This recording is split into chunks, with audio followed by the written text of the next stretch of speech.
morning, friends. Today our guest speaker is Professor Claire Harrison from London. She's going to speak to us on Are we ready to disease-modify myeloproliferative neoplasms? This webinar is brought to you by Mumbai Hematology Group, supported by Novartis and supported by Nirvin and managed by Perfect Square. I thank Team Novartis and Team Nirvin, Mr. Yash Kalpesh and the Team Perfect Square, Executive Committee of Mumbai Hematology Group. Our chief guest today, Dr. Prashanta Bhatt from Mangaluru, our guest speaker, Dr. Claire Harrison from London. All our discussants were themselves eminent hematologists or hemato-oncologists, and you participants for sparing your Sunday morning from India, afternoon or evening from the other parts of the world. Just to give you a flavor of the next week, Saturday, 24th Feb, 7 p.m. Indian Standard Time, we have Dr. Valeria Santini from Italy speaking to us on lower risk MDS. How do I manage anemia? Next Sunday morning at 11:30 a.m. IST, we have Dr. Jane Apperley from London speaking to us on asciminib-based treatment of chronic myeloid leukemia. So just wait for these two webinars for the next weekend. Now coming to the discussants today, and we have lots of them from all over India. Dr. Jaswanthini from Hyderabad, Dr. Arun, Mysore, Dr. Ashish Dikshit, Bangalore, Dr. Ashwin Nair, Trivandrum, Dr. Chandima from Sri Lanka, Dr. Chandrasekhar Bendi from Vizag, Dr. Sahitya from Vizag, Dr. Dinesh Shet, Mangaluru, Dr. Gopinathan, Chennai, Dr. Harimenan, Bangalore, Dr. Nin Mya Thanda from Myanmar, Dr. Kanan from Chennai, Dr. Malikarjun from Bangalore, Dr. Malini Garg from Varanasi, Dr. Nishita Shetty from Mangaluru, Dr. Pujita Baireddy from Hyderabad, Dr. Prasanna from Tiruchirappalli, Dr. Rajasekhar from Coimbatore, Dr. Ramesh B. from Madurai, Dr. Ravi Kiran from Hassan, Dr. Satish Kumar from Bangalore, Dr. Sushil Selvarajan from Vellore, Dr. Thila Gavathi from Chennai, Dr. Mon Thant from Myanmar, Dr. Yoga Lakshmi from Hyderabad. Just to briefly complete the formality of introducing Professor Claire Harrison to those who have logged in for the first time, she has been our regular speaker and a visiting professor for a number of conferences in last couple of years, and all that we know about MPN is courtesy Dr. Harrison. She's professor and deputy medical director, research and clinical director, Department of Hematology, Guy's and St. Thomas's Hospital, NHS Foundation Trust, London. She's an international expert on MPNs. She has influenced major advances in MPN, including the description of key mutations and designing leading global clinical trials, including the first JAK inhibitor trial in Europe. She is the chief investigator for several other international and national clinical trials. She has strong international collaborations in France, Germany, Spain, and the USA, amongst others. She has authored many papers in peer-reviewed journals, including NEJM and Blood. She regularly contributes to British Society of Hematology and the European Hematology Association. She's a founder of MPN Voice, is an advisory member for the MPN Education Foundation. She collaborates with MPN Research Foundation. She also works with other patient charities such as Blood Cancer UK and MPN Research Foundation. She's also an advisor to Leukemia Care and Bloodwise medical charities. Her education was in Oxford, University College Hospital, and Great Ormond Street Hospital, London. She is recipient of the Donnell Medical Fellowship 2012 and achieved the NIHR Clinical Researcher Award in 2017 and 2018. She has been Tisch Visiting Professor of Hematology at Mount Sinai 2012. Today, she'll speak to us on Are we ready to disease-modify MPN. Before I invite her to speak, we have our special guest to inaugurate our webinar, and that's none other than Dr. Prashanta Bhatt from Mangaluru. He did his MBS from JSSMC Mysore 2003, DNB Medicine from Narayan Hridayalaya, Bangalore, 2009. Fellowship in Hematology, Majumdar Shah Cancer Center, Narayan Health City, Bangalore, 2012. He started the first ever dedicated hematology center in Bangalore at KMC Hospital, 2012. Since then, he has been heading the Department of Adult Hematology at KMC and is Associate Professor of Medicine and Consultant Hematologist. His areas of interest include hematological disorders of elderly, acute leukemia, MDS, and MPNs. He has multiple articles to his credit. He conducts social-oriented health education programs regularly. He's been conducting yearly CMEs for the benefit of fellow colleague doctors. I request Dr. Prashant Bhatt to inaugurate our webinar and give us some words of wisdom.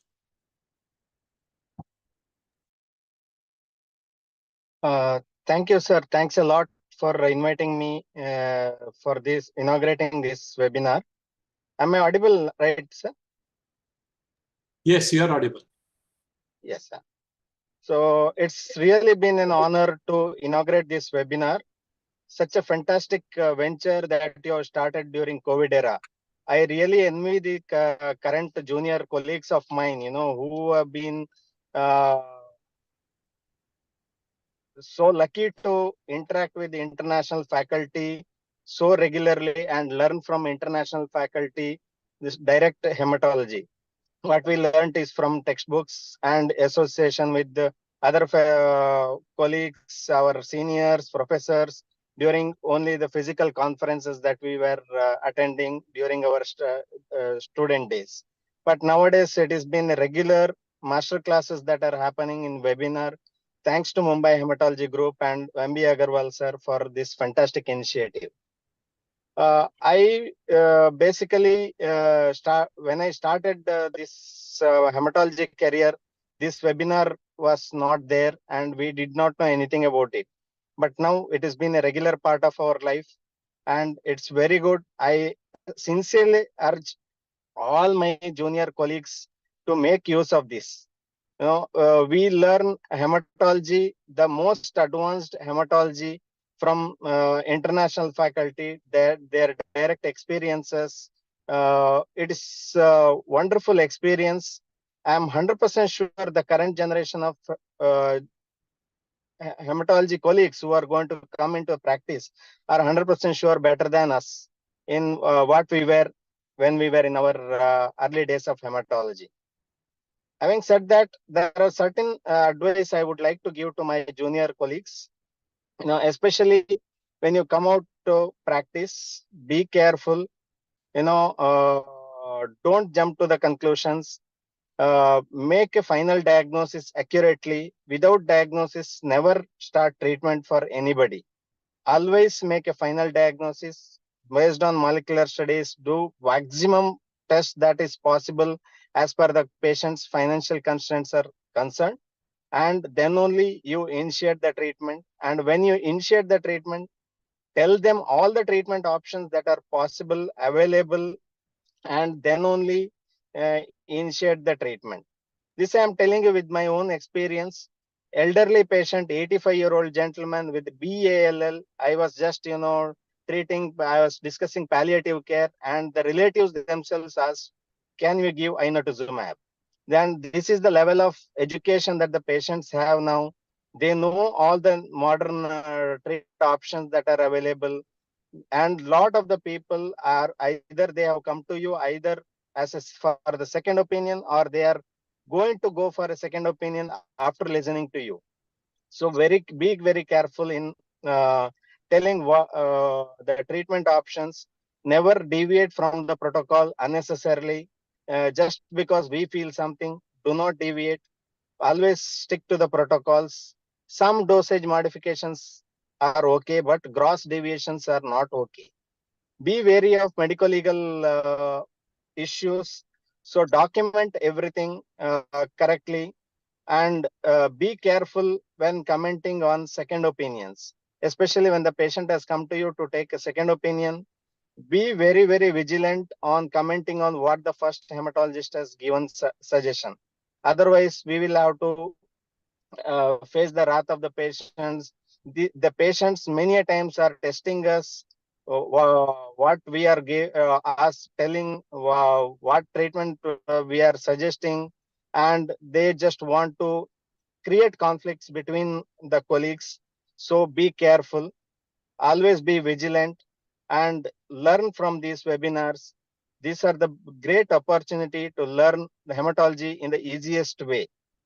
I think with that, I wish all of you a very good learning experience and wish you all the best. Thank you. Thank you, MB sir. Thank you for inaugurating the webinar. And now we hand over to Dr. Claire Harrison. Once again, I will repeat, whatever we know in the field of MPN is courtesy Dr. Claire Harrison. She has never refused to teach us. She has sort of agreed to give the webinars or come over to India whenever invited. And that is a huge gesture of education being imparted to the world. Thank you, Dr. Harrison. Over to you. Well, thank you so much. Actually, the privilege is mine to be here and to listen to the community that you have and to listen to those amazing words of wisdom, actually, from our host, Dr. Prashant. I think the community that you have and the education and learning that you build is really unparalleled. So it's always my privilege and honor. And actually, I know that you've been very kind also looking after young students in India, often students that I ask if you can take. So thank you so much. So today it's quite early in the UK, but we're always ready to look forward to the future for our patients. We heard about newer treatments just now and about how patients actually are looking for them.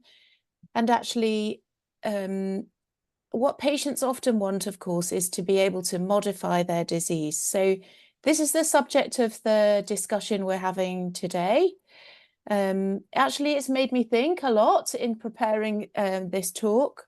So let's see how we go.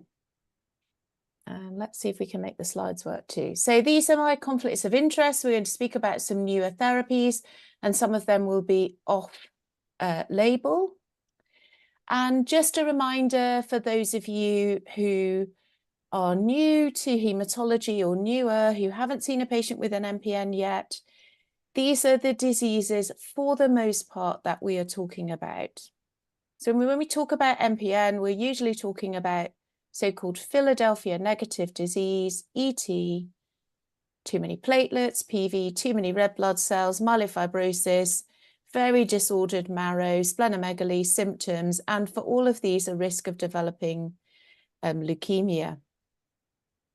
So actually, we don't know how many patients there are living in the UK with these diseases, but I've taken a guess that there's probably about 25,000, maybe more. There are significant risks of thrombosis and impacts on quality of life, and I was really honoured to join some colleagues from India in recent times looking at a project to look at quality of life for MPN patients in India. There's also substantial mortality associated with disease transformation as well as thrombosis. And our current therapies generally are just targeted at reducing the risk of thrombosis and hemorrhage, maybe reducing symptoms and reducing the enlargement of the spleen, which is so characteristic of myelofibrosis. But we have a strong need both for new therapies, excuse me, and surrogate endpoints to evaluate them. Now, if we were to look at a timeline of MPN,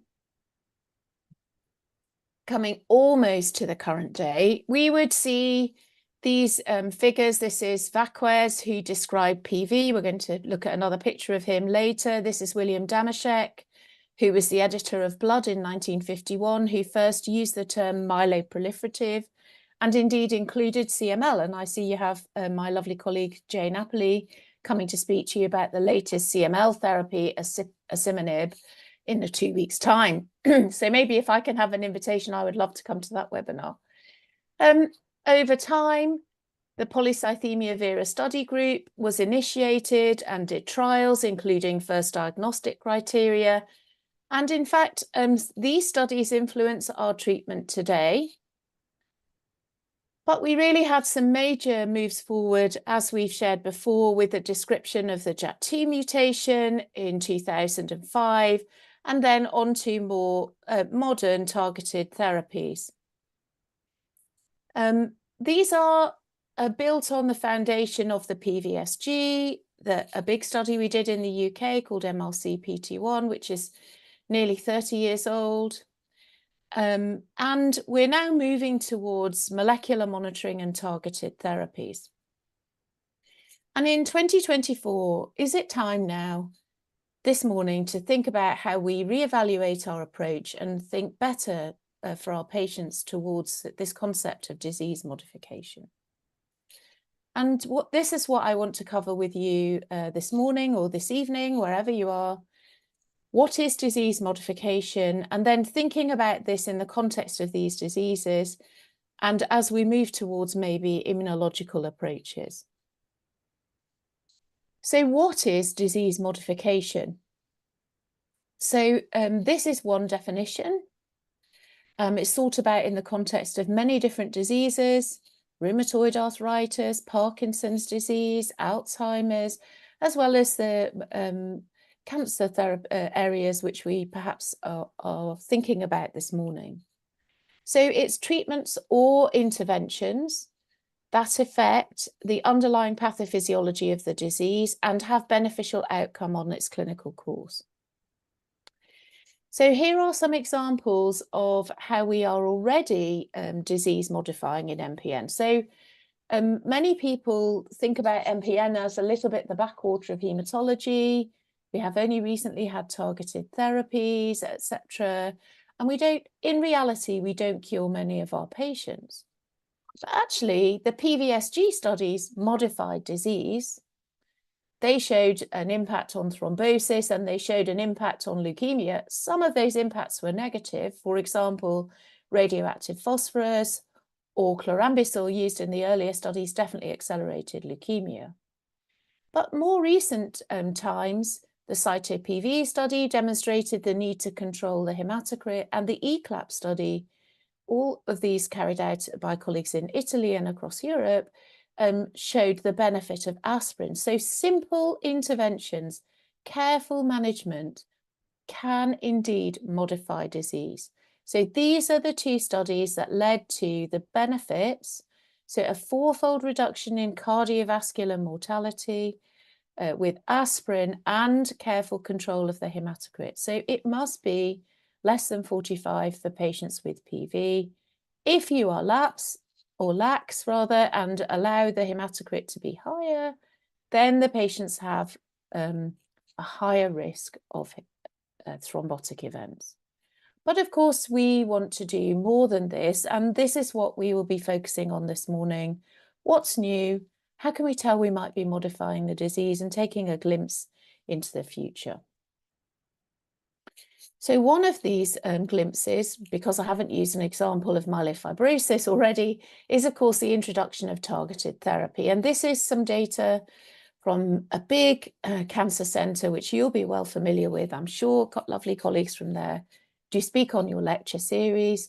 So this is a retrospective analysis of 1,300 patients with myelofibrosis from the MD Anderson Cancer Centre in this period of time, showing improvements in survival over time, before 2010 and after 2010, and then with the advent of targeted therapy with ruxolitinib.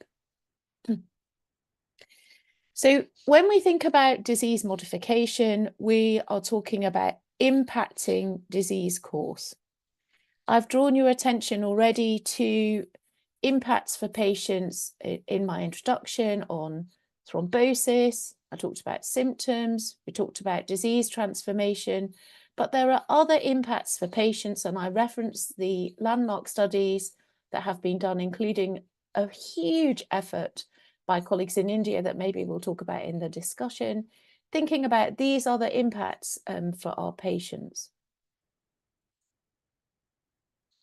So we're going to consider disease modification in the context of diseases, and here we are back to Louis-Henri Vacquez, who described PV in a young patient. So these are not only diseases of patients in their 60s, 20% of your PV patients will be 40 or younger.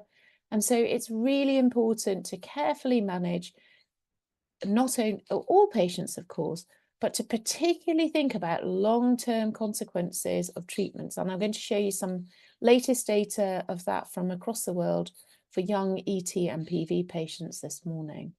So the choices we make today will impact outcome for this patient in 25, 30, or maybe even 40 years' time. Now, traditionally, we think about our many patients as low risk or high risk. That's not uncommon. And for PV patients, here is some data looking at risk in terms of annual rates of thrombosis. In contemporary patients with PV, this is again from Italy, from Professor Barbui, and thinking about them in the context of whether they are low risk or high risk. But here you can see that low risk PV patients have a rate of thrombosis which is higher than patients in the general population with multiple cardiovascular risk factors. So this is not no risk. This is not just give them aspirin and venesection and forget about them. And to a certain extent, this data really challenges what our practice may have been in the past. And so now we're thinking not only about which of these drugs we should be giving our patients, so sorry, this should be 2024, who are high risk. Our newer guidelines are recommending treatment for selected low-risk PV patients, in particular with interferon alpha, because it is a therapy which may disease modify, which we'll see shortly, and it has relatively low toxicity. So what is that data now? So this data has been building and growing over time. And here is some of it. This is a retrospective single center study from the group in Cornell who looked at 470 PV patients. So you can see the value of collecting data and learning from it from your own centers. And these were patients who were treated either with phlebotomy only, that's the blue line, hydroxyurea, that's the green line, or interferon, that's the red line. Here you can see myelofibrosis-free survival and overall survival was superior for interferon-treated patients, and myelofibrosis-free survival was also superior for hydroxyurea-treated patients. It's important to be aware of limitations of this type of analysis. 1, patients often change therapies. 2, we tend to give younger patients who, of course, will live longer, interferon, so there are biases. And so we must build on this data and carefully consider what else is available. This is something that was presented by a colleague from Switzerland on behalf of a collaborative group Jean-Jacques Kelagen and I have built over Europe and other countries. You can see the number of countries who contributed. And this is a group of young ET and PV patients with a diagnosis that was made when they were less than 25 years old. I said they were recruited from this collaborative group. And in this, we published already from this cohort, but at ASH we showed outcomes in terms of thrombosis, myelofibrosis, and overall survival, and the impacts of therapy. And we found, in brief, that the impacts of therapy, the only significant impact of therapy which we could determine for these younger patients was the impact of interferon, again, on myelofibrosis-free survival. And here we see very long-term data for these patients. Now, of course, that doesn't mean to say that no patients on interferon develop myelofibrosis. Sadly, several of my patients have done so. But in this cohort, we hadn't seen any developments of myelofibrosis in those patients treated with interferon. And the reasons for treatment here were heterogeneous. And certainly this is an area that we want to work on in our collaborative group, which is founded in the EHA, looking at what guidelines should we write for young patients, because the biology of the disease is probably a bit different. And certainly the fitness of the individual in which they arise is also a bit different.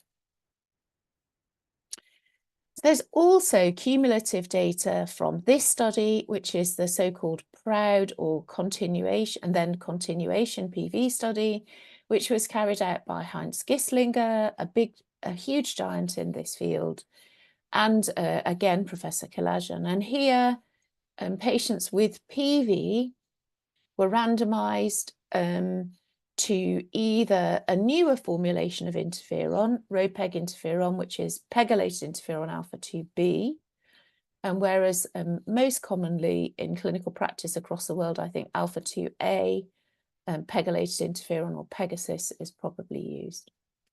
And these patients were randomized and then followed up, and the data is now very mature. There was a 60-month interim analysis in 2020. And that showed that complete hematological response was perhaps superior for interferon, but in general, not too different over time. However, molecular response, so reduction in the JAK2 VAF, was superior for interferon. And furthermore, interestingly, whilst in the first 12 to 24 months, there was a reduction in the VAF with hydroxycarbamide, which for the most part was the control therapy. Over time, this tended not to be the case. So it returned towards baseline. But until recently, we haven't really understood the benefit of this reduction. And we also note that the magnitude is not the same as the context of MRD, which we're used to speaking about. Most recently, last year, they published event-free survival benefit for interferon compared to control. And event-free survival here was death, disease progression, or thromboembolic events. And this occurred after a maximum treatment period of 7.3 years, but there was no correlation with molecular response. This, however, is a group of patients with a low event rate. They are newly diagnosed, and so you need a lot of patients or to follow them up over a long time to demonstrate these benefits. And this is one of the problems in this field for doing work rapidly that shows that it impacts on disease outcomes. So bearing this in mind, which PV patients would we want to treat with a cytoreductive agent in 2024 if we're thinking about disease modification? And that would be reducing the risk of thrombosis, improving quality of life, but perhaps also reducing the risk of myelofibrosis and also overall survival. So we're recently working on this in an article for Blood, and we have proposed that these patients, and we can maybe discuss this, who are perhaps not meeting conventional high-risk criteria would need a treatment. And these are the criteria broadly that were proposed by the European Leukemia Network. I'm so sorry, this should be a greater than sign. So you can see here some interesting facets. So white count, probably a surrogate for JAK2 VAF, cardiovascular risk factors, symptoms carefully evaluated and unresponsive to other measures, prolonged need for frequent venesections that might either be untolerated or problematic, and then thrombocytosis as well. Could it be all patients? And how will I know the treatment is benefiting them? So there is some more data concerning then the control of treatment and how do we know it's going to benefit our patients. I showed you perhaps that interferon has a greater magnitude of benefit than hydroxyurea, but don't think that hydroxyurea has no benefit. It definitely does. In the second line setting, for patients who are resistant or intolerant to treatment, event rate is higher And so we can analyze it and perhaps have more power over a shorter period of time. And we've done a study in the UK because we didn't have access until recently, actually just the end of last year, for ruxolitinib for our PV patients in the UK. And here we did a study where we took second-line patients and randomized them to either ruxolitinib or best available therapy. And we showed that ruxolitinib improved event-free survival, which was the same definition as the one I've just shown you: thrombosis, hemorrhage, transformation, or death. So there was superiority for ruxolitinib. But look, colleagues, event-free survival was also superior if a patient had good control of their blood count. So the therapy is important, but even if you can't get that therapy, if you can attain a CR, so white count less than 10, platelets less than 400, ideally no need for phlebotomy and control of the spleen size, these patients have a superior event-free survival. We also asked the question about molecular endpoints in this study. And this was work done by Joanna Baxter, who was one of the people who first described in Tony Green's lab the JAK2 mutation, and Jyoti Nangalia, who also came from the Green lab and has described a CALR mutation and many other advances in this field. And 3 younger colleagues were also involved and did the majority of this work. We looked at the baseline JAK2 VAF and found that it didn't differ between the 2 arms. And at 12 months, remembering what I showed you for the Proud and Conti PV study, reductions of 25 or 50% were not different between the 2 arms. What we observed, though, was that 50% reductions tended to be more stable, and therefore we deemed these a molecular response. This is in line with a tabletop exercise from the ELN, who showed that, suggested that a 50% response should be appropriate. Further out in the study, where we didn't cross patients over, we found that a median time to molecular response was 36 months for ruxolitinib, and it was more common, statistically so, for ruxolitinib-treated patients. And here you see a waterfall plot for best reduction in JAK2 VAF, and you can see some patients having a really profound response here. We won't talk about it too much this morning, but these little asterisks represent patients who've got additional mutations. So you can see that if you have additional mutations, you're less likely to get a molecular response. And then Jennifer, in a PhD student between myself and Adam Mead, who's now a lovely colleague of mine at Guy's Hospital as a consultant, very lucky to have her, took 3 patients with profound responses in the peripheral blood and showed that these responses were also impacting stem cells. So this is the first of this kind of experiment. And I think this is powerful evidence in those patients that there is a change occurring at the stem cell level. But what does that mean for outcomes for our patients? So this is a first of kind finding. We found that molecular response at 1 year correlated with superior event-free survival. This is a Kaplan-Meier plot. And those with durable molecular response at the last time point, regardless of treatment, so just focus on this part of this table, the data for ruxolitinib and best available therapy is shown separately. But I want you to focus on the fact that this endpoint had a strong impact on all of these facets, and in particular, overall survival. And so for the first time, we show that a therapy which can induce a modest molecular response, which is stable for patients, can impact overall survival. And this has also then recently been shown by colleagues in Italy, again, in second-line setting, carefully following up a small cohort of patients. He can see around 70 patients, and those patients who had either a complete or deep molecular response with a VAF of less than 2% here, these patients had very good myelofibrosis-free survival compared to those who had no molecular response. So this is building the evidence for controlling or reducing the JAK2-VAF being an important target, an important way we can know that we're disease modifying. So from the MAGIC PV study, this suggests a number of facets that are important for disease modification. Yes, fancy molecular tests, which could probably be done just once a year, but also just careful control of the blood count. So the things that we do today, doing them well, will make an influence on our patients' event-free survival. There is other data which we'll turn to later concerning the impact of molecular response, and I think this is something that we'll be talking about more and more in this field. So this is some work led by Naveen Pemaraju and myself with navitoclax in myelofibrosis.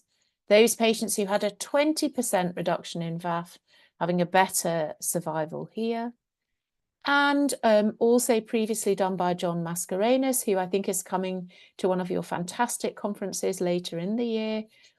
Here with imetelstat, which is a telomerase inhibitor. Again, those patients who had a reduction in VAF, albeit modest, had a better overall survival. So there's a story building. Concerning essential thrombocythemia, here with characteristic megakaryocytes, the situation in clinical practice, I think, is incredibly complicated. If you use the IPSET score, and this is a figure taken from an article we published in Blood at the end of last year, the thought for some of our patients is if they are very low risk, JAK2 negative with no cardiovascular risk, you may not even need to use aspirin. For myself, I am not so sure about that. For all of these patients. The situation for those patients with cardiovascular risk factors suggests adding aspirin. For low-risk patients, optimizing cardiovascular risk factors. And then for intermediate risk patients, I think the IPSET score is a bit confusing. So an intermediate risk patient with IPSET would be more than 60, but JAK2 negative. So generally these would be your triple negative CALR or MIPL positive patients. And here the IPSET score makes one think that these are not patients with a risk. In my practice, and what we recommended in this algorithm was that we would actually treat these patients, except perhaps for those patients with triple negative disease.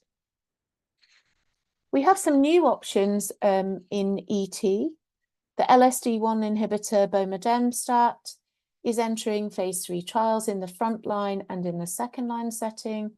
And we'll return to this agent later. Pelabresib, a BET inhibitor, has also shown exciting data. But for now, if we're thinking about disease modification in ET, the situation is probably quite similar to polycythemia vera. However, it's a little bit unclear about CALR ET and triple negative ET and whether we should really be treating this in the same way as JAK2 positive ET. I would put MIPL positive patients who I think have high risk of transformation in the same bucket as the JAK2 patients. And I would ask the question, should JAK2 ET be managed in the same way as PV? And should we control the hematocrit? And perhaps we should be looking intermittently at the JAK2 VAF for these patients. And maybe we should really be grouping these two groups of patients into the same cluster. Concerning myelofibrosis, this seminar today is not just a discussion of how we should manage these patients, fortunately, because actually it's a really complicated and it's becoming more nuanced on biological and also clinical facets for patients. Here we know we can disease modify and we can cure patients with stem cell transplantation, but we know for sure that it's a very hard choice for us to recommend for our patients, and that patient outcomes are generally good, but not good for everyone. And so we need to do better for these patients in terms of this outcome, but also along the non-transplant route. So our purpose-based management for myelofibrosis is stem cells if we want to, stem cell transplant if we want to cure, and then is based for the most part on these other facets.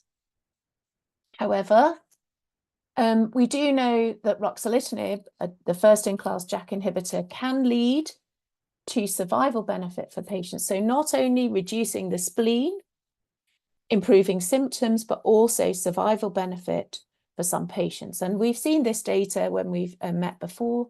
This is the randomized COMFORT-2 study and COMFORT-1 study showing intent to treat. Despite the fact that these control arm patients crossed over, there was a survival benefit.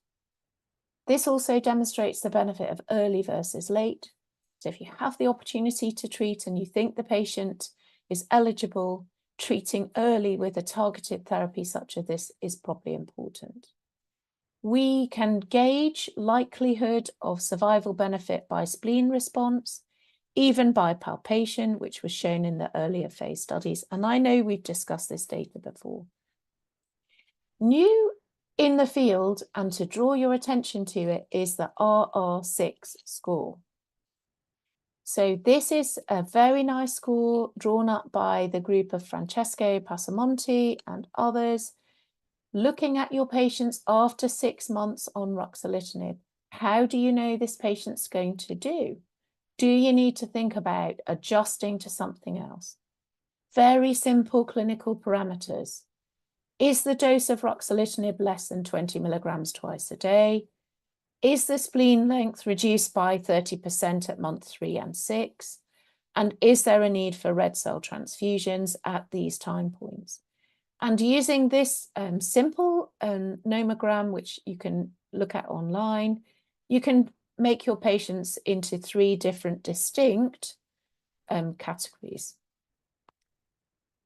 And this has been validated in several different disease cohorts. So these are the patients that you might want to think about using a different therapy. It would be wrong not to remind you that there are several now JAK inhibitors that are becoming more widely available. And all of these have been shown to produce a survival benefit for patients in one form or another. Most recently approved by the FDA and the EMA is momelotinib, which targets ACVR1 and produces an anemia response for patients. And apologies for the typo, the anemia response also correlates with survival benefit. And this is roughly where we might be using them based upon parameters such as anemia and thrombocytopenia in the front and in the second line setting. But the way forward for myelofibrosis and disease modifying, which we certainly should be looking to do now, is probably not only treat earlier, but treat as a combination or in sequence therapies. And there are a lot of different agents that we are looking at for patients with myelofibrosis. And I'm just going to show you some of the recent data which highlights some of our problems before moving finally to discuss immunotherapy. So we have been looking in depth in the last few years at two of the front runners in our studies have been the BET inhibitor pelabresib and the BCL family inhibitor navitoclax, which is of course a relative of venetoclax with slightly different targets. At the ASH meeting, a comparison of 2 upfront combination studies, two upfront combination studies were presented, and the comparison of data is summarized for you here, and we'll quickly zip through it in the next few slides. Both of these studies showed strong positive results for reduction in spleen, and the comparator here was ruxolitinib. So far more patients reaching that landmark of 35% reduction in spleen volume. But both studies did not achieve the endpoint which was designed for symptom reduction or this newer symptom endpoint. Anemia response and fibrosis improvement was shown with pelabresib, but no data is yet available with navitoclax. And there's perhaps an important lesson here about mean ruxolitinib dose. It was presented for pelabresib, but this is my estimate from the graphical data that was shown at ASH for navitoclax. So here is the spleen response, much better with pelabresib. Symptoms, however, whilst numerically superior and very close to being superior here, even in this huge study of 431 patients, did not reach statistical significance. But if you look at the endpoint of both spleen and symptoms, this is the pelabresib arm, you can see that numerically more patients had a benefit for this combination of aspects of disease modification. This is the anemia data, higher hemoglobins with pelabresib. And importantly, if we are adding a second drug, we would probably expect to have more side effects, and we could discuss that might impact on symptoms. But interestingly, there was really no increase in treatment emergent adverse events here. This is a butterfly plot. Very nicely, you can see pelabresib and ruxolitinib here. And this is a beautiful way of comparing the data. I really like it. And here is the control arm here. And you can see there was less anemia and also less GI side effects in terms of constipation. But you can see here the strong target-specific adverse event of dyschezia or altered taste, or lack of taste, actually, in higher grades. Fatigue, less for pelabresib. Here's the navitoclax data. Again, you can see, I showed you, here is the symptom score at baseline. But important to point out to you that the two studies are slightly different in terms of the disease profile for patients. So the navitoclax study had far more intermediate 2 risk patients than the pelabresib study, which had far more intermediate 1 risk patients. Spleen response, stunningly superior. Symptoms, no different, perhaps a little bit worse. And adverse events relating to on-target effects of navitoclax with thrombocytopenia and anemia, and lots of dose alterations. So our open questions then are, we haven't met these endpoints. Are the endpoints wrong? Do we need to rely on later updates? Is it better to do a combination upfront? Personally, I was always taught it's better to give your best treatment first and at a good dose, as Dr. Prashanth said at the beginning, or is it better to rescue? And how will we determine that success? So the candidates for looking at this are interesting. We've seen strikingly better responses for spleen, and I think this is still a good endpoint. Symptoms, I don't think is a really good endpoint when we're starting to look at combination of therapies, and there may be a ceiling effect. And I've just inserted this little figure here, which is from about 200 patients and their normal relatives or friends who were handed an MPN symptom score. Patients here, each individual aspect of symptoms here. Normal individuals here. So normal, non-MPN people have symptoms. So is it reasonable to expect that we could perhaps go beyond normal with a therapy? I personally think not. So this is what I'm talking about with a ceiling effect. I think change in driver mutation could be a good potential candidate marker, and I showed you some data with navitoclax.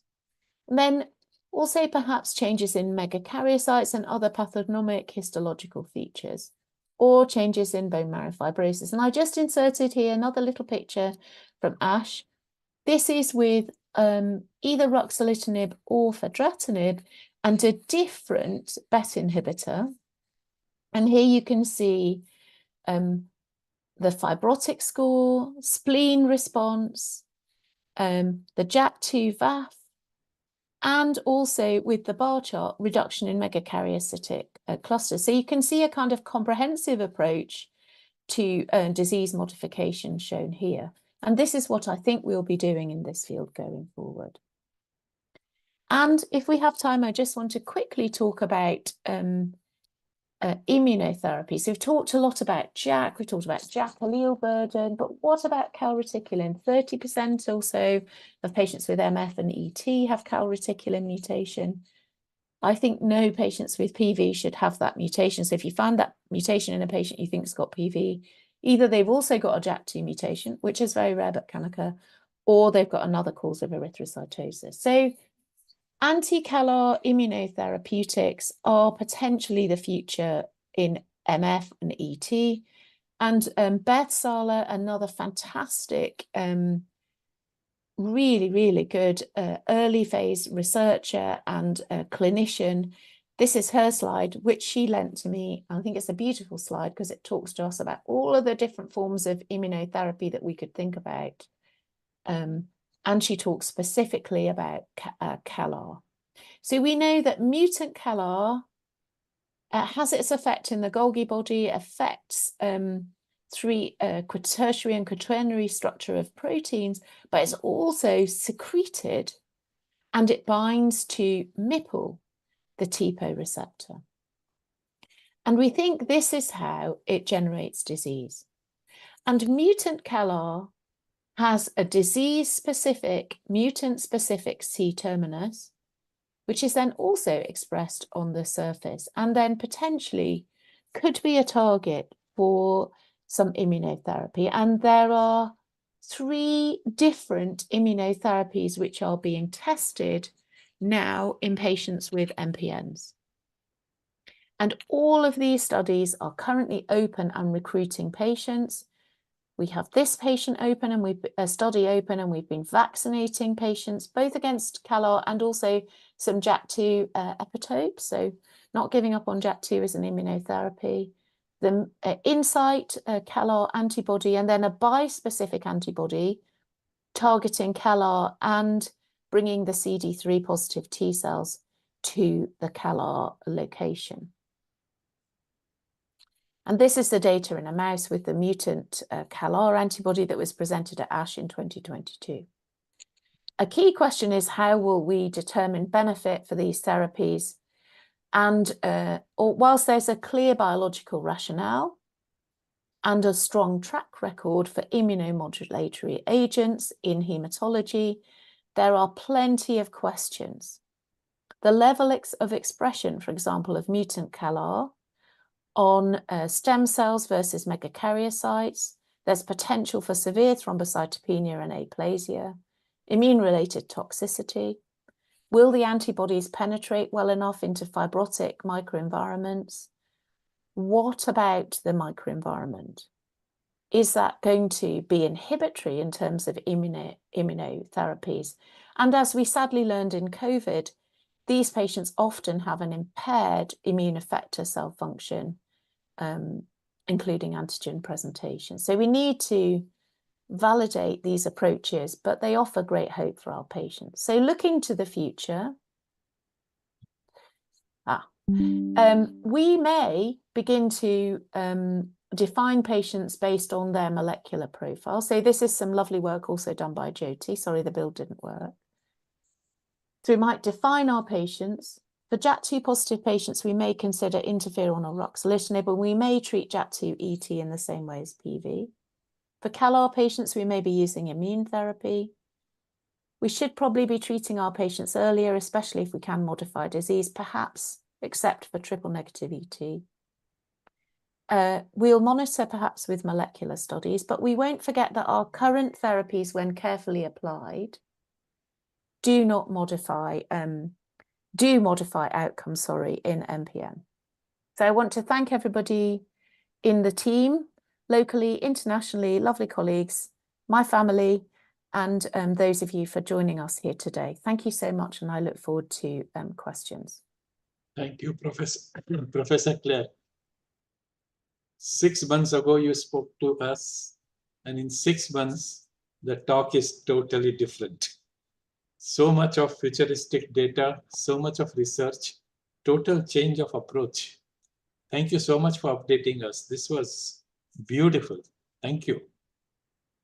As you said in the beginning, it required a lot of thinking and preparing this talk, and it was very obvious. Thank you. We have our colleagues here who would like to interact with you. You can use raise hand sign.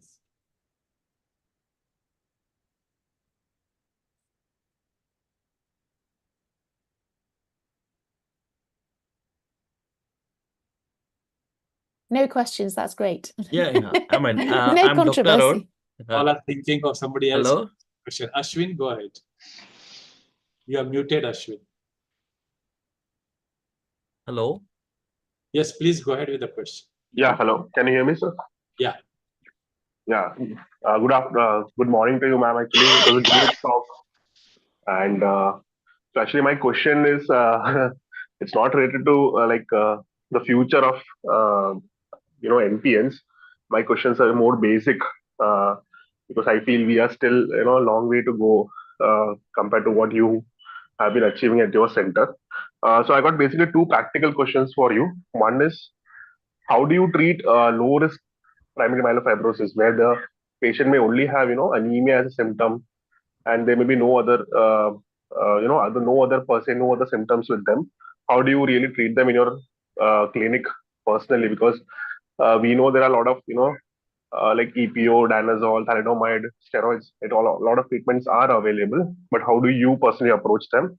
And my second question is, what is your experience with splenectomy or even splenic artery embolization in patients who have PMF, who are not fit for transplant or any other definite therapy?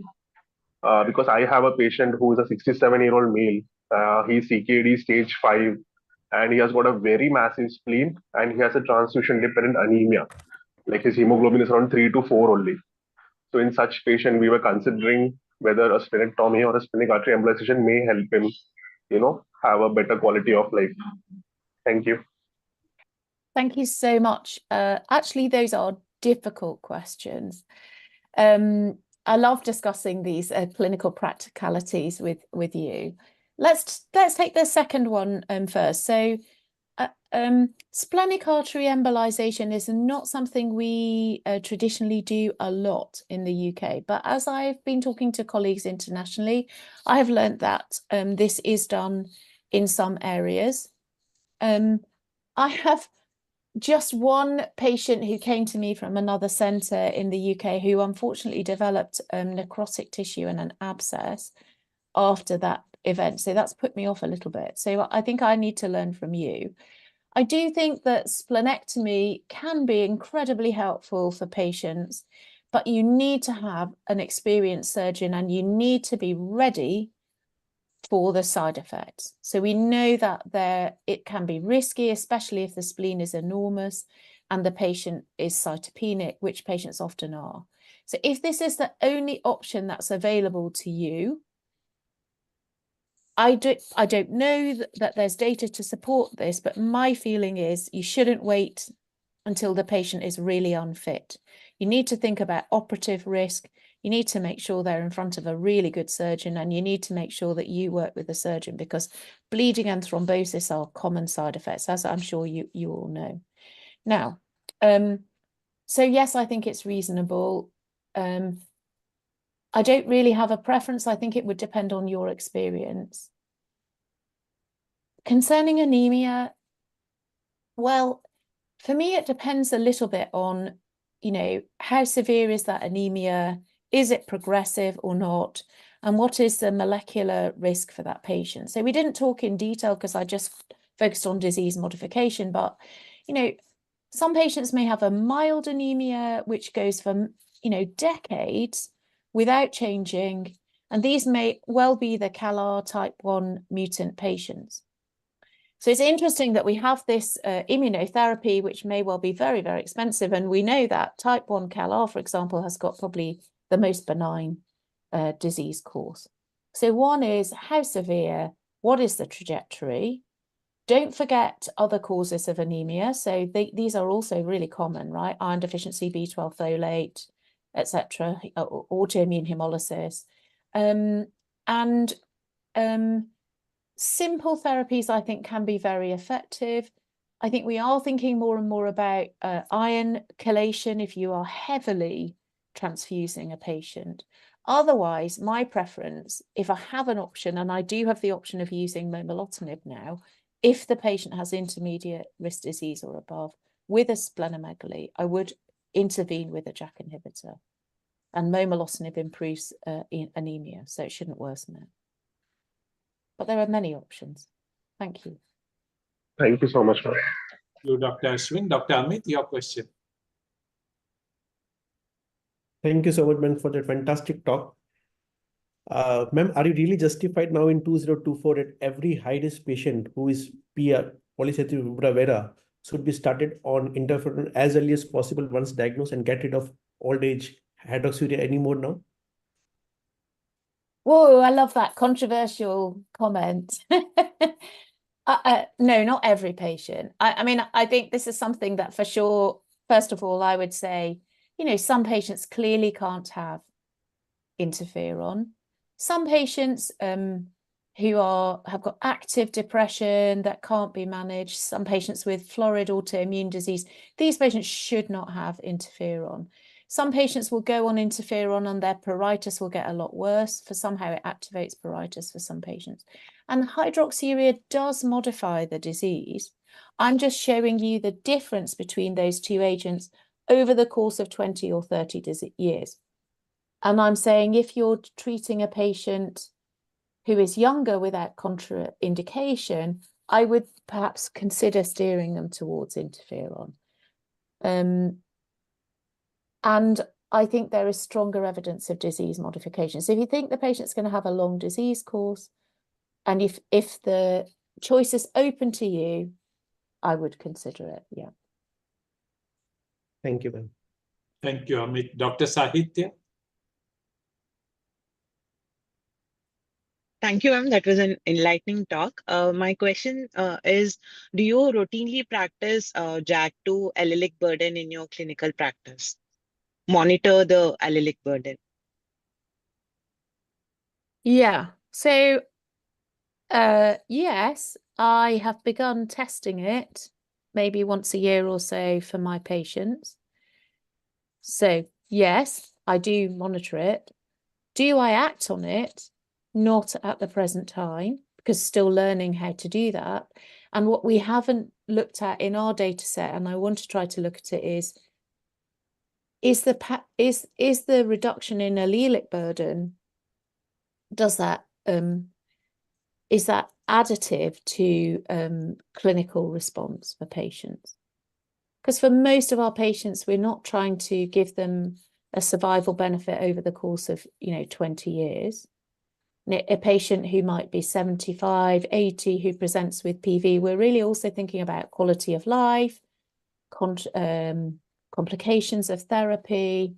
And so, I think there's a broad statement, yes, I do look. Do I act on it?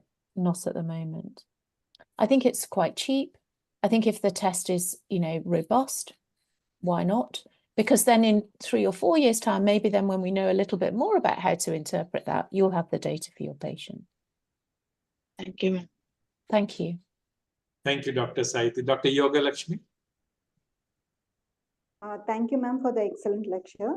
Actually, we have some few patients, like 4 or 5 patients, less than 40 years with polycythemia, initially found when evaluating for headache and giddiness symptoms of such kind, and they were found to have hypertension. So extensively they were evaluated, but no secondary causes of hypertension was found, and also no secondary causes of polycythemia was found. And serum erythropoietin levels are subnormal in these patients, and they are negative for JAK2 mutations. And bone marrow is normal. So how to proceed in these cases? Does NGS help in these patients?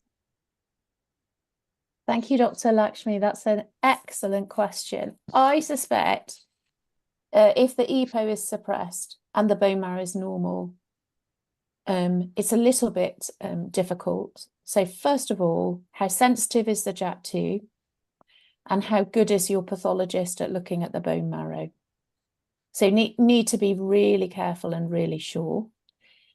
There are other mutations that can occur that can cause this kind of picture. I would be wanting to look, as you highlighted, these are young patients, so we'll want to really understand about family history, for example. So we know that LINC or SH2B3 mutations can cause this kind of phenotype, and then oftentimes the bone marrow looks normal. So for those patients, I wouldn't label them as PV if we're happy that our assays and our interpretation of the bone marrow is robust. I would probably offer them aspirin. And I would control vascular risk factors. And then I would look to see if it's possible to do a test. So we do have an NGS panel, for example, that is available in the UK, where we can look for Shuvash polycythemia, which is also seen in some parts of your continent as well as patients from Ireland and England. They do turn up, or a high affinity hemoglobin, for example. Thank you. Thank you, ma'am. Thank you, Dr. Yoga. Ramesh? Good afternoon, sir. Thanks for the opportunity, sir. Thank you, ma'am. That was an excellent presentation. I have a couple of questions. My first question is, for a patient of high-risk PV who is on hydroxyurea for a long time and he is doing well, in the sense that his counts are normal and he is not requiring any venesection, should I, like, for example, for 5 years he is doing well, should I go and test for allelic burden, and if there is no reduction, should I consider him starting on interferon, or should I continue hydroxyurea only, because his quality of life is good and his counts wise he is doing well, and he's on anticoagulation, and yeah. Yes, I think it's useful to look at the VAF, but I wouldn't change my management based on that. Your patient has an excellent quality of life. They don't have any features of intolerance or resistance. You mentioned he's on anticoagulation, maybe he had a previous thrombosis, or maybe he's got atrial fibrillation. But, you know, I think it's interesting and useful to look, because we can't ever go back in time and take these samples. I wouldn't be doing it, however, every 3 months or so. I might do it once a year or once every 2 years if it's a reasonable cost, not costly to the patient to do. I would maybe consider looking. I would maybe consider, if then the patient's running a higher white count and the VAF has gone from 50% to 80 or 90%, that something might be changing. And you know, if it's feasible and you want to, after careful discussion with the patient, you could think about a change of therapy then. But the data and the evidence isn't really there, but it might be in the future. So I wouldn't change therapy at the moment, but I would do a VAF. Okay. My second question, this might look silly, but in this newer era of newer targeted agents, like for a low-risk myelofibrosis patient, where do you place prednisolone and thalidomide combination? That's not a silly question at all. I place that as still a very effective therapy in my practice for patients. And some patients, we don't understand why, some patients get a prolonged response with thalidomide. They can tolerate it. If they can tolerate it well, usually they do need prednisolone at the beginning, and sometimes they might need it going forwards. But I think it's very effective sometimes for patients with anemia. So, and it can be effective for thrombocytopenia too. So I think it's still a useful therapy in a lower risk patient. But if they've got severe anemia, I'd question whether they're really lower risk. There are multiple prognostic scores in MF and patients can shift between them. So just be aware of that. Maybe calculate a few scores for your patient and just be sure you're not missing a patient that's got more risky disease, but useful therapy, yeah. Okay, thank you. Thank you, Ramesh. Pujita? Hello, good morning, ma'am. Thank you for that excellent and newer and enlightening us about the newer therapies too. I have two questions, ma'am. In India, we don't have access to momelotinib and newer JAK inhibitors. In case of a patient with anemia predominant symptom and with massive splenomegaly, and with high risk primary myelofibrosis, where the mutation analysis is showing high risk mutations, while contemplating for the transplant, allogeneic hematopoietic transplant, what therapy would you use in these kind of patients? And where do you place azacitidine for these patients? Ooh, excellent question. Well, I would definitely be contemplating a transplant, and if they're fit, sooner rather than later. If they've got splenomegaly, I think reducing the spleen prior to transplant is a good option.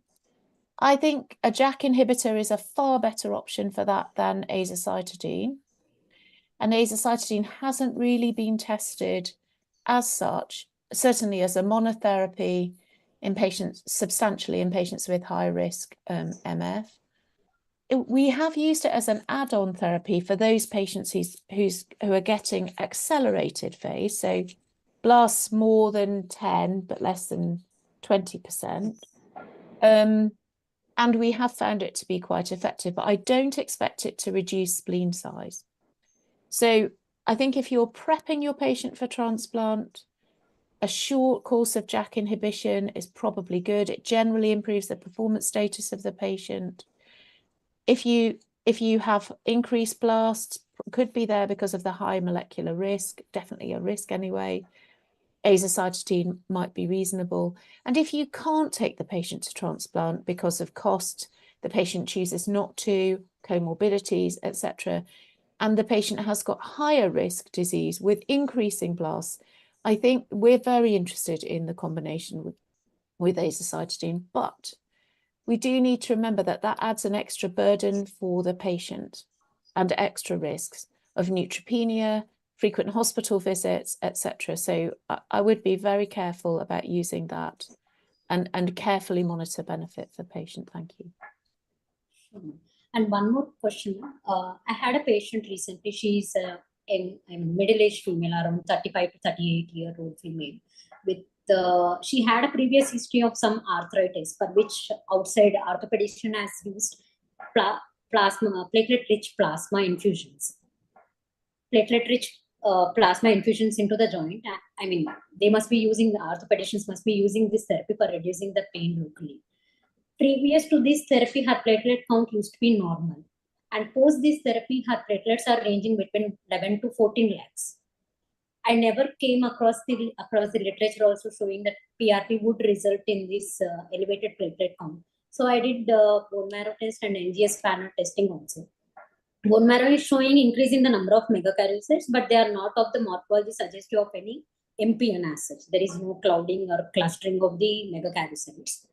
And the NGS panel is also negative for all the mutations. And this patient is very concerned about the high platelet count. Even though she doesn't have any symptoms of high elevated platelet count, what should I counsel her and how should I treat this patient in this case? Can I please have ask you ever come across with this PRP related No, is it the patient's own platelets that are being injected into the joint? It's the own patient's platelet-rich plasma. So maybe it's possible that platelet pheresis has triggered this. It's been like 6 months post the therapy, still she has that persistent high counts. Okay. Well, I've never come across that. But I think you've carefully evaluated the patient and you don't have an evidence for an MPN. Provided all the things that we talked about with the other question earlier, you're very certain about your quality of your NGS panel and you're very certain about quality of the bone marrow. So a couple of comments. One, I would want to look really carefully for a secondary cause. The patients have obviously got active arthritis. Maybe this is related to the arthritis. Maybe they're iron deficient, etc. Two, interestingly, at the ASH meeting, there was an oral presentation about clonality only in the platelets. Now, I don't think that's the case for your patient because the bone marrow looks normal, but there's some triple negative. I just wanted to raise it as something that I hadn't mentioned. So some triple negative patients only have a mutation in their platelets. I think this patient's got a secondary phenomenon, or maybe there is a clone there that's just not detectable yet. So I would carefully follow them up, but I'd want to look for something else. Fascinating case. Thank you. Thank you. Thank you for listening. Thank you. Dr. Chandima from Sri Lanka. Thank you very much, Dr. Harrison, for that excellent talk. And sir, thank you very much for giving this opportunity to join from Sri Lanka. My question is, I have a 9-year-old with CALR positive ET. So for that child, platelet count is above 1,000. Whether I should start on hydroxyurea only because its age is 9 years, or else currently I have started, actually he is on hydroxyurea, or only aspirin is adequate. Ooh, difficult. Very difficult. Okay, so it was nice maybe that I showed you some of the data about outcomes of young patients here. Yeah. And we do need to remember that some colleagues even think we shouldn't be giving aspirin to CALR positive patients because the risk of thrombosis is low versus the risk of hemorrhage. And obviously for a 9-year-old, we'd want to think hard about that. The platelets, the reasons for starting treatment for young patients in this case series we presented were very diverse and quite different from what we might think about as kind of conventionally recommended for adults. So in an adult, we might wait until the platelets were more than 1,500 to start a treatment.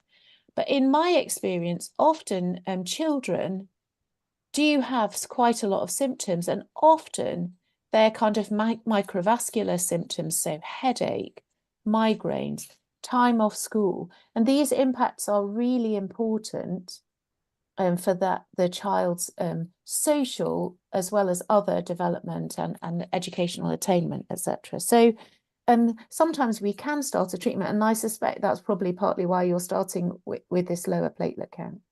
Personally, my preference for a child would be to start with a low dose of interferon. But if we are intervening for symptoms, I think a short course of hydroxyurea to see if there's a benefit is reasonable.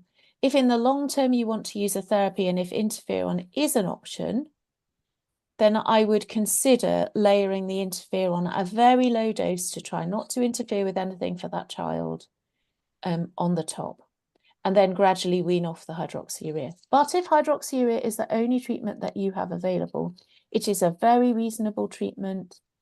And I think that's a sensible option for the patient. I would just carefully monitor and hope that, and give the parents hope that in the future, these targeted therapies may be very helpful. And there is a collection, an international group for youngsters and their families that we founded about a year ago now, which I think is quite helpful because it can be very stressful having a child with this condition. Having a sick child is stressful anyway, but having a child with this condition and actually looking after a child with this condition is difficult because it's really rare. Thank you.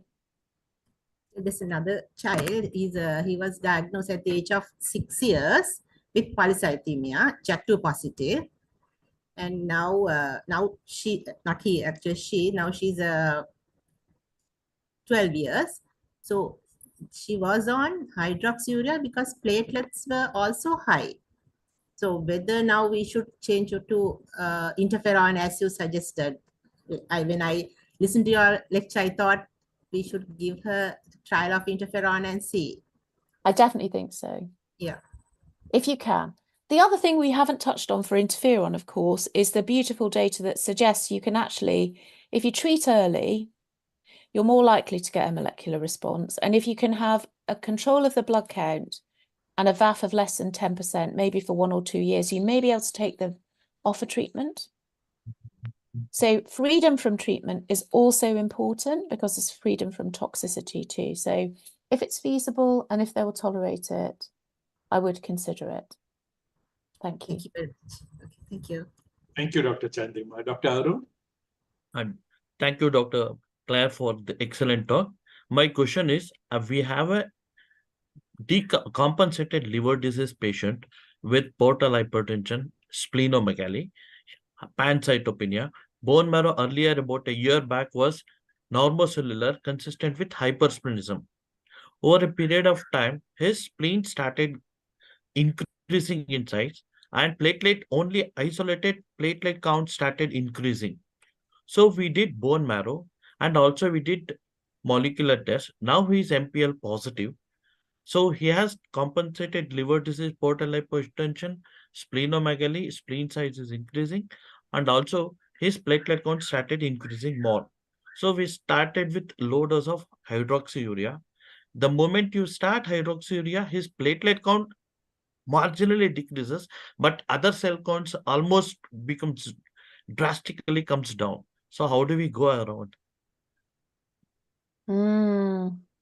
What's the etiology? I'm going to ask you a question back again. Non-steroidal NASH, that is Oh, NASH. non-alcoholic Okay. steatohepatosis. Okay. That's the disease of this century, isn't it? Yeah. And the last century. No, definitely no thrombosis. No thrombosis. We have Okay. done the splenic artery, splenic vein thrombosis has been ruled out. There are a lot Yeah. of collaterals also has developed over a period of time. Long-term compensated liver disease. Okay. I mean, so the question is, why do you want, first of all, do you need to treat the thrombocytosis? Number one. Yeah. It's in isolated thrombocytosis. It's around 900,000. So it's progressively increasing. Yeah. Okay. And other vascular risk is controlled. Yeah. If you feel the need to control the platelet count, I'm supposing that anagrelide might be a reasonable option here, because it doesn't really affect white cells or red cells. Risks, of course, with anagrelide in the long term are cardiac and a risk of bone marrow fibrosis, but this patient has a poor prognosis anyway with regard to his liver, and the main risk is probably thrombosis or bleeding. And so if you can reduce, maybe anagrelide might be an option. But remember that that agent also is linked a little bit to bleeding risk. So I think that might be a better option. I would be a little bit cautious about interferon in someone with well-established liver disease. Thank you. Thank you, Arun. Dr. Satish? Thank you, sir. Ma'am, thank you again for the presentation. When do you look for non-driver mutations in polycythemia or ET if they're not progressing to myelofibrosis, if they're intolerant, not intolerant, resistant to hydroxylation? Should we look for any non-driver mutations? Well, excellent question. In my opinion, very rarely would you need to look. However, I think there are some circumstances where you would want to. And it also depends on what kind of routine tests you're doing, because as the cost of NGS comes down, actually in the UK now, we actually have an MPN panel. So we're looking at JAK2, CALR, MPL, all on the same panel. So, it may be that you have a panel that includes some of these other mutations, and that it might, if you can get a read, you should report it. But at the moment, we would have to order that as a separate test. So in my practice, if the patient has atypical features, so if, for example, there's, something unusual, a monocytosis, a more profound leukocytosis, in a young patient, those 2 young patients that we heard about from Sri Lanka this morning, I would want to know that I've at least stored DNA for those patients or maybe done an additional analysis. But otherwise, resources mean that I wouldn't do it, and it wouldn't alter my treatment.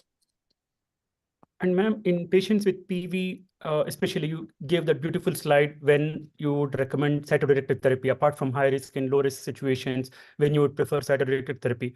In India, ROPEG is not available. So between pegylated interferon and RUX, what is your suggestion? Keeping you in India, the problem is of infections too. We see a lot of activation of TB and infections. So though the dose of RUX is 10 milligram BD, would you suggest to go for RUX or try interferon? If they don't respond, go to RUX? In patients who require cytoreductive therapy in polycythemia. Yeah. Oh, I would go for interferon. I don't think there's any evidence for ruxolitinib in the frontline setting, and you've alluded to hydroxyurea resistant patients, ma'am. Only in hydroxyurea. Oh, in hydroxyurea. Okay. Usually I'd go to interferon first. Okay. And why are It's cheaper. Yeah. Sorry. Why are JAK2 inhibitors not tried in JAK2 positive ET, ma'am? They have been trialed, but a couple of things. One, remember that ET is heterogeneous. So when you do a study in ET, generally we've done it in patients who are CALR, triple negative, MIPL, as well as JAK2. And so I suspect if we were able to look at JAK2 positive ET only, we might see a benefit for a JAK inhibitor in a second line setting. What we saw in the equivalent ET trial to the MAGIC PV, we had MAGIC ET as well, was that ruxolitinib was not superior. And often the patients are getting anemia, which is not great for an ET patient, but of course it's desirable for a PV patient to have reduction in their red cell count. Right. So I suspect here, this is where I'm thinking about nuanced care, which would be more molecularly driven in the future. Right. I think it's reasonable to use ruxolitinib for an ET patient who's resistant or intolerant if they've got symptoms. But again, usually I would be looking at interferon first. Thank you for raising that point. I should have highlighted it. Thank you so much, ma'am. Thank you, sir. Thank you, Satish. Dr. Prasanna. Thank you, Agarwal, sir, for giving the opportunity. It's an excellent speech, madam. I just have a question on triple negative subset of myelofibrosis. So in the targeted era, do you have any disease-modifying agent that is being approved for such poor prognostic patients, especially triple negative myelofibrosis patients? Yes. So thank you for pointing that out. You're quite right. Triple negative MF patients often have worse prognosis. Oftentimes they have additional non-driver mutations. Sometimes we're missing a fibrotic MDS and calling it myelofibrosis. Interestingly, in terms of transplant outcomes, those patients so a triple negative status, if you look at outcome from transplant, doesn't confer a negative impact. So transplantation works for those patients. JAK inhibitors will work for those patients, or at least we've got no evidence to say they don't. So I think we're not really saying that at the moment anyway, in MF, that benefit is mutation specific. In fact, the first time we may show that may be with the CALR-driven therapies. But it's an important point to highlight that triple negative patients are tricky. The other question I have is, where do you place danazol as a cytoreductive therapy in PV or MF? The role of danazol. I wouldn't say place it as a cytoreductive. I would place it as a very effective supportive therapy for MF patients. And I should have mentioned that in the context of anemia upfront in MF patients. These therapies, thalidomide, EPO, danazol are effective. And if you take a look at the results of the randomized study with momelotinib, which was momelotinib versus danazol, danazol caused spleen reduction, symptom improvement, and anemia improvement in these patients. It just wasn't as good as momelotinib. So I think it's an effective therapy, but you need to be aware of side effects. Thank you. I wouldn't use it for PV, definitely not, because it'll push the hemoglobin up. Yeah. Thank you, Dr. Prasanna. We have Dr. Thanda from Myanmar.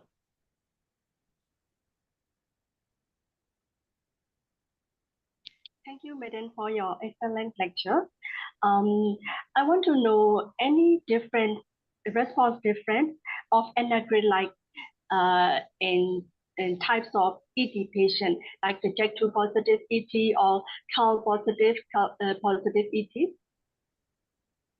Thank you so much, and lovely to see you in Myanmar. Wow, this is such an amazing international seminar, isn't it? I've visited your country, absolutely beautiful. So your question, actually, the data for that comes from the PT1 study. And here we saw that anagrelide was less good than hydroxyurea at preventing thrombosis and hemorrhage and disease transformation. Interestingly, when it comes to looking at mutational profiles, at that time, the JAK2 mutation had been described. And at that point, we were able to look at JAK2 negative versus JAK2 positive and show that anagrelide was as effective as hydroxyurea in JAK2 negative patients, but less good in JAK2 positive patients. And I suspect that's to do with reduction of the white cell count, etc. I hope that answers your question. Thank you so much. So what about the CAL positive ET patient? Yes, actually, we don't know. We didn't go back and look at that. Well, we have done it, but we haven't published the data. So in essence, it's the same as JAK negative, but we haven't published it, so it's not been peer reviewed. But I have another question. In reproductive age patient, when we have given cytoreductive therapy, so and they have planned to get a baby, so why should we advise them, and why should we manage them before getting pregnant? Sorry, I missed your question. I'm so sorry. I think there was a little glitch in the connection, either for you or me, maybe me. Yeah. I want to know how should we manage? How should we advise for the reproductive age patients, and they want to get pregnancy while taking the cytoreductive therapy? Right. So a whole lecture on this. First of all, it's fine to get pregnant, but to have a discussion about it beforehand. All of the usual things: not smoking, control your weight, take folic acid, apply. And then thinking about treatment, if they are low-risk patients not already on a cytoreductive therapy, then if they've had no previous pregnancy with no complications, then aspirin alone through pregnancy is probably fine, with low molecular weight heparin afterwards and careful monitoring of fetal growth. If they're a low-risk patient, but they've previously had a pregnancy loss late in pregnancy or multiple early pregnancy events or preeclampsia, then usually I would bring in an agent to control their disease, and that would have to be interferon in pregnancy. And then if they're a high-risk patient, we generally would switch to interferon. And usually pregnancy outcomes are fine. For PV patients, it's really important to remember to control the hematocrit better in pregnancy. The normal range for hematocrit in pregnancy is lower. Thank you. Thank you very much. Thank you, Dr. Thanda.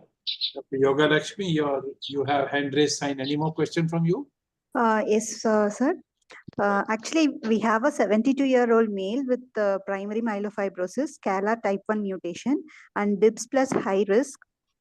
He was started on ruxolitinib. He is now relieved of constitutional symptoms and has complete spleen response, but still transfusion dependent. So are we justified in adding prednisolone, thalidomide, or danazol for this patient? Yes, so that's quite a common scenario. Great that your patient's done so well. Few things. I always say this. Please be sure that the patient's not bleeding from varices or B12 or folate deficient or something else. I'm sure you've done all that. Think about intensity of treatment with ruxolitinib. Can you afford to reduce the dose a bit without compromising response? I would be cautious about that, but possible. Actually, we are giving ruxolitinib now at 5 mg BD. So we are not giving a high dose because his platelet counts are also less than 1 lakh. Okay. So I think it's perfectly reasonable to add another therapy on the top. I would probably be cautious about prednisolone because of immunosuppression, and also the metabolic consequences of that. I think I would be thinking about adding danazol or EPO or thalidomide on the top, and maybe given what you mentioned about the platelet count, danazol or thalidomide might be a good option because they might push the platelet count up. Okay, ma'am. Thank you. Thank you. Thank you. Dr. Sahitya, you have another question? Yes, ma'am. Regarding, we have a high-risk patient, not eligible for transplant, myelofibrosis, started on ruxolitinib. Despite 3 months, there was not much response. Constitutional symptoms were relieved, but the counts in the spleen hasn't responded well. My question is, she started having thrombocytopenia right now. So do we dose reduce ruxolitinib based on platelet count, or should we consider that there's no response and continue at the same dose or increase it? Well, that's a great question and a common scenario. So if you look at the package insert, it says dose reduce if the platelets are less than 50, or stop if the platelets are less than 50. But in real practice, in real life, oftentimes patients can be well controlled without bleeding with a platelet count of 30 or even 25. But you need to just be honest with the patient about what you're doing. So I wouldn't necessarily dose reduce. The problem is you said your patient's not really responding. So I think we need to think about change of tactic here. And that change of tactic will depend what's available to you. It could be an add-on. It could be splenectomy, but it sounds like it could be hazardous if the spleen's very big and the platelet count's low. Or it could be a move to transplant if the patient's eligible. I think we need a change of tactic if possible. Sure, thank you. Thank you. Thank you. Dr. Claire, we will not stretch you anymore. There are about 10 questions in the chat box, but most of them are sort of replica of what you've already discussed. So there is nothing really new there. We have taken you a lot of time, almost 2 hours you have been with us, patiently answered all the questions. And once again, I must say, what a lovely talk, what an update. It was so different from a talk we heard from you 6 months ago. It was very, very tremendous, full of knowledge and hard work in putting that together for us. Thank you so much. You're always. Thank you. And have a wonderful Sunday ahead. And take care, everyone. Look after yourselves. It was a great pleasure to be here and my privilege. Thanks to all the discussants and all the audience who made a lovely discussion. Thank you. Bye-bye.